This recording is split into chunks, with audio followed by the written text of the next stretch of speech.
देशाच्या अर्थमंत्री माननीय निर्मला सीतारामन यांनी केंद्रीय अर्थसंकल्पात भारतातील रेल्वे स्थानक अद्ययावत करण्याकरिता अमृत भारत स्टेशन योजना कार्यान्वित करण्याबाबत घोषणा केली.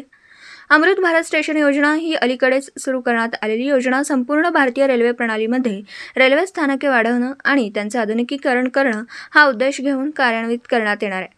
या योजनेअंतर्गत सांगली व मिरज जंक्शन रेल्वे स्थानकांसहित महाराष्ट्रातील 126 रेल्वे स्थानकांचा समावेश करण्यात आला, अशी माहिती खासदार संजय काका पाटील यांनी दिली.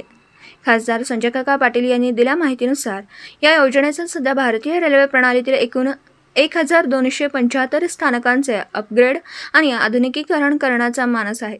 अमृत भारत स्टेशन योजनेमध्ये स्थानकांच्या सतत विकासासाठी दीर्घकालीन दृष्टिकोन आहे. यामध्ये विविध स्टेशन सुविधा वाढविण्यासाठी मास्टर प्लॅन तयार करणं आणि टप्प्याटप्प्याने त्याची अंमलबजावणी करणं या गोष्टींचा समावेश आहे. या सुधारणांमध्ये स्थानक सुलभता, प्रतीक्षा क्षेत्र, शौचालय सुविधा, आवश्यकतेनुसार लिफ्ट आणि एक्सलेटरची स्थापना, स्वच्छता, मोफत वायफाय सेवा पुरविणे, वन स्टेशन वन प्रोडक्ट सारख्या उपक्रमांद्वारे स्थानिक उत्पादनांसाठी किओस्क उभारणे, प्रवासी माहिती प्रणाली वाढवणं, स्थापना करणं यांचा समावेश आहे.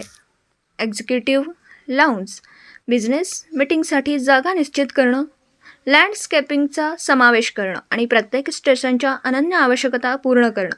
याशिवाय योजनेत स्थानकांची संरचना सुधारणे, दोन्ही बाजूंच्या आसपासच्या शहरी भागांसह स्थानके एकत्रित करणं, मल्टी मॉडेल कनेक्टिव्हिटीला चालना देणं, दिव्यांग व्यक्तींसाठी सुविधा प्रदान करणं, शाश्वत आणि पर्यावरणपूरक उपायांची अंमलबजावणी करणं, ब्लास्टलेस ट्रक सुरू करणं, प्लाझोचा समावेश करणं यावर भर देण्यात आला.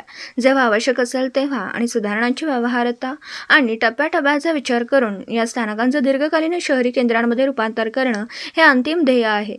पत्रकार राजेंद्र शिंदे, झी न्यूज मराठी.